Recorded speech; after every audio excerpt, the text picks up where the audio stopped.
देवेंद्रजी फडणवीस आणि उपमुख्यमंत्री श्री एकनाथजी शिंदे आणि सुनेत्राताई पवार यांच्या उपस्थितीमध्ये लोकार्पण झालं आणि या सभागृहातील सर्व सन्माननीय सदस्यांच्या मतदारसंघामध्ये किंवा ज्या ज्या ठिकाणी एसटी डेपो आणि एसटी स्टँड आहे त्या ठिकाणी पुढील 3 ते 4 महिन्यामध्ये किमान 5 ते 15 बसेसचं वितरण आम्ही करतोय।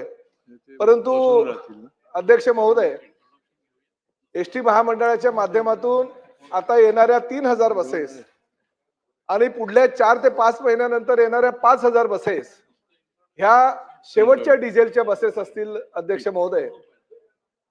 ह्या 8000 बसेस आणि त्याचबरोबर 100 मिडी बसेस ज्या राज्यातील कानाकोपऱ्यामध्ये सर्वसामान्य जनतेसाठी उपलब्ध होणाऱ्या अशा त्या बसेस आहेत आणि अनेक सदस्यांनी मागणी सुद्धा केली होती की खेड्यापाड्यामध्ये आणि आदिवासी पाड्यांमध्ये आमच्या ह्या मोठ्या बसेस ज्या आहेत 12 मीटर 13 मीटरच्या पोहोचू शकत नाही, त्यामुळे छोट्या बसेस आपण घ्याव्यात। त्यानुसार 100 बसेस एसटी महामंडळानं घेतलेल्या आहेत अध्यक्ष महोदय आणि त्या माध्यमातून एसटी तेथे एसटी म्हणजे शेड्यूल ट्राइब जो वर्ग आहे, आमचा आदिवासी वर्ग जो आहे, त्यासाठी आपणही फार मोठ्या प्रमाणात ठाणे जिल्ह्यामध्ये काम करताय अध्यक्ष महोदय। त्या शेवटच्या तळातील आपल्या आदिवासी बांधवांना भगिनींना सुद्धा ती एसटी मिळावी। त्या एसटी मधून उत्पन्न काही होणार नाही, उलट नुकसान आहे, कारण 28 सीटिंगचं ती एसटी राहणार आहे, छोट्या बसेस आहेत। परंतु माझ्या राज्यातल्या सर्वसामान्य गोरगरीब जनतेला सुद्धा त्या सेवेचा फायदा व्हायला हवा या दृष्टिकोनात एसटी महामंडळाने तो निर्णय घेतलेला। काल आम्ही लोकार्पण केलेल्या ज्या 3000 बसेस आहेत अध्यक्ष महोदय, त्या 2x3 च्या बसेस आहे। पूर्वीच्या ज्या 2x2 च्या बसेस होत्या त्या 40 सीटर होत्या किंवा 44 सीटर होत्या। काल ज्या आम्ही बसेस लोकार्पण केलेल्या त्या 56 सीटर बसेस अध्यक्ष महोदय आणि त्या माध्यमातून छोट्या छोट्या परिसरामध्ये म्हणजे साधारणतः 100 किलोमीटर परिसरामध्ये विद्यार्थी वाहतूक असू द्या किंवा अन्य काही छोट्या वाहतूक ज्या ठिकाणी गरजेची आहे त्या ठिकाणी त्या बसेसचा वापर केला जाईल। पुढील 4 महिन्यानंतर आम्ही 5000 बसेस अजून घेतो, त्याची निविदा प्रक्रिया सुद्धा झालेली आहे अध्यक्ष। त्यामुळे त्या बसेस 2x2 च्या असतील, त्यामध्ये 40 सीटर आणि 44 सीटरच्या त्या बसेस असेल। राज्यातील ज्या ज्या लोकप्रतिनिधींना किंवा ज्या ज्या प्रवाशांना एसटी महामंडळाच्या माध्यमातून सुविधा हव्या त्या सगळ्या सुविधा देण्याचा आमचा प्रामाणिक प्रयत्न आहे। अनेक सदस्यांनी मागणी सुद्धा केली आहे की कर्नाटक राज्यामध्ये, गुजरात राज्यामध्ये ओल्वो सारख्या बसेस आहेत। होय अध्यक्ष महोदय, एसटी महामंडळ आता 200 ओल्वो सुद्धा बसेस घेत आहे।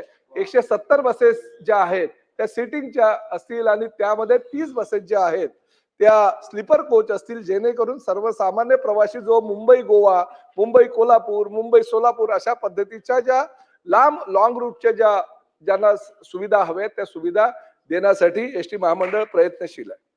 अध्यक्ष महोदय, 14350 च्या आसपास बसेस आमच्याकडे आज उपलब्ध आहेत। या 8300 बसेस होणार म्हणजे साधारणतः एक 22700 ज्या एसटी महामंडळाच्या ताब्यात असलेल्या डिझेलच्या बसेस आहेत आणि त्याचबरोबर 750 बसेस आमच्याकडे इलेक्ट्रिक व्हेकल आहेत। राज्यानं हा निर्णय घेतलाय की इलेक्ट्रिक व्हेकलला जास्तीत जास्त प्राधान्य द्यायचं। माननीय पंतप्रधान नरेंद्र मोदीजी आणि माननीय मुख्यमंत्री श्री देवेंद्र फडणवीस जी यांच्या माध्यमातून अतिशय चांगल्या प्रकारचं ईव्ही धोरण आम्ही केंद्रामध्ये आणि केंद्राच्या मदतीने राज्यामध्ये सुद्धा आणतोय। आज या सभागृहामध्ये मी सांगू इच्छितो अध्यक्ष महोदय, आज आम्ही ह्या ज्या 8300 बसेस 2026 मध्ये घेतोय त्या शेवटच्या एसटी महामंडळामध्ये डिझेलच्या बसेस असतील अध्यक्ष महोदय। परंतु 2035 मध्ये एसटी महामंडळामध्ये एक सुद्धा डिझेलची बसेस नसेल, सर्वच्या सर्व ज्या बसेस असतील त्या ईव्ही बसेस असतील आणि एक पर्यावरण पूरक धोरण घेण्याचा निर्णय हा एसटी महामंडळाने घेतलेला आहे। आपण म्हणाला आताच ह्या 8300 बसेस तुम्ही घेतात त्या इलेक्ट्रिक कशा होतील, कारण 8 वर्षच त्याला झालेले असतील। परंतु अध्यक्ष महोदय, 8 वर्षापेक्षा एक दिवस सुद्धा जास्त ह्या डिझेल बसेस ह्या डिझेल राहणार नाही, त्याचं रूपांतर इलेक्ट्रिक बसेस मध्ये आम्ही करणार आहोत, जेणेकरून सर्वच्या सर्व ज्या बसेस आहेत त्या पूर्णतः इलेक्ट्रिकच्या होतील। आणि त्याचबरोबर पुढील वर्षापासून अध्यक्ष महोदय आम्ही प्रत्येक वर्षी 2000 बसेस ज्या आहेत, आज जर 8000 बसेस आम्ही डिझेलच्या घेतो त्याऐवजी 2000 बसेस आम्ही घेऊ, परंतु त्या इलेक्ट्रिकच्या घेऊ, जेणेकरून भविष्यामध्ये पूर्णतः देशातलं हे पहिलं राज्य ठरेल की राज्याचं एसटी महामंडळामध्ये पूर्णतः इलेक्ट्रिक व्हेकल निर्माण होतील आणि इलेक्ट्रिक व्हेकल असतील अशा प्रकारचं भूमिका ही एसटी महामंडळानं घेतलेली आहे. अध्यक्ष महोदय, आम्ही एक भूमिका घेतलेली आहे. कालच राज्याच्या मुख्यमंत्र्यांशी आम्ही चर्चा केली की ज्या ज्या ठिकाणी ही ईव्ही व्हेकल साठी चार्जिंग स्टेशन नाहीये, जास्तीत जास्त ईव्ही व्हेकल रस्त्यावर येण्यासाठी चार्जिंग स्टेशनची गरज आहे. कारण पेट्रोल पंप आपल्याकडे आहे, डिझेल पंप आहे, सीएनजी पंप आहेत, परंतु इलेक्ट्रिक चार्जिंग स्टेशन फार अपुरे आहे. त्यामुळे नवीन गाड्या घेत असताना सुद्धा लोकांना ईव्ही व्हेकल हवे आहेत, परंतु चार्जिंग स्टेशन नाही म्हणून ते ईव्ही व्हेकल घेत नाहीत. त्यासाठी आम्ही एक निर्णय घेतलेला एसटी महामंडळानं. अध्यक्ष महोदय, राज्यामध्ये MSRDC, MMRDA किंवा PWDच्या जे काही ब्रिजेस आहेत त्या ब्रिजेसच्या खालच्या जर जागा एसटी महामंडळाला ईव्ही चार्जिंग स्टेशनसाठी जर महापालिकेनं किंवा जिल्हा परिषदेनं किंवा PWD डिपार्टमेंटनं उपलब्ध करून दिल्या तर आम्ही त्या जागांवर एसटी महामंडळाच्या माध्यमातून ईव्ही चार्जिंग स्टेशन उभारू.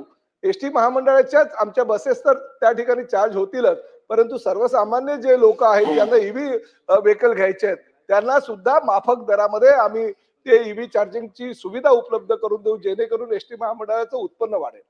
त्याचबरोबर दुसरी पॉलिसी आम्ही एक निर्णय घेतलेला आहे अध्यक्ष महोदय की ह्या ईव्ही व्हेकलसाठी किंवा ईव्ही चार्जिंग स्टेशनसाठी आम्हाला जे MSCBची जी विद्युत वाहिन्या लागतात त्यासाठी किमान जर पूर्ण राज्यामध्ये ते जाळं निर्माण करायचं असेल तर 200 kVचं आम्हाला वीज लागेल आणि ती वीज सुद्धा राज्याच्या ज्या ज्या ठिकाणी जमिनी ओसाड जमिनी आहेत त्या ठिकाणी आम्ही सोलरच्या माध्यमातून ती वीज निर्मिती करून त्या माध्यमातून आम्हाला ईव्ही व्हेकल साठी ज्या चार्जिंग स्टेशन साठी लागणारी जी वीज आहे ती निर्माण करू. अतिशय चांगल्या प्रकारची योजना पुढील 8 वर्षासाठी एसटी महामंडळाने केलेली आहे आणि ईव्हीच्या धोरणाविषयी किंवा पर्यावरणाचा ऱ्हास होणार नाही अशा पद्धतीनं किंवा सर्वसामान्य प्रवाशांना जास्तीत जास्त सुविधा मिळाव्या ह्या दृष्टिकोनातनं एसटी महामंडळ फार पुढे जात आहे. अनेक योजना आम्ही अंमलात आणतोय आणि सर्वसामान्य जनतेला त्याचा फायदा होईल या दृष्टीने आम्ही विचार करतोय. या सभागृहातील सन्माननीय सदस्यांनी परिवहन विभागाकडून आणि प्रामुख्याने एसटी महामंडळाकडून त्यांना ज्या ज्या काही सुविधा हव्या आहेत त्या सुविधा देण्याचा प्रामाणिक प्रयत्न या मंडळाचा अध्यक्ष आणि परिवहन मंत्री मी निश्चितपणे भविष्यामध्ये सुद्धा करेल याची ग्वाही देतो आणि रजा घेतो. अध्यक्ष महोदय, धन्यवाद. चला आता आरोग्य मंत्री. सन्मान्य अध्यक्ष महोदय,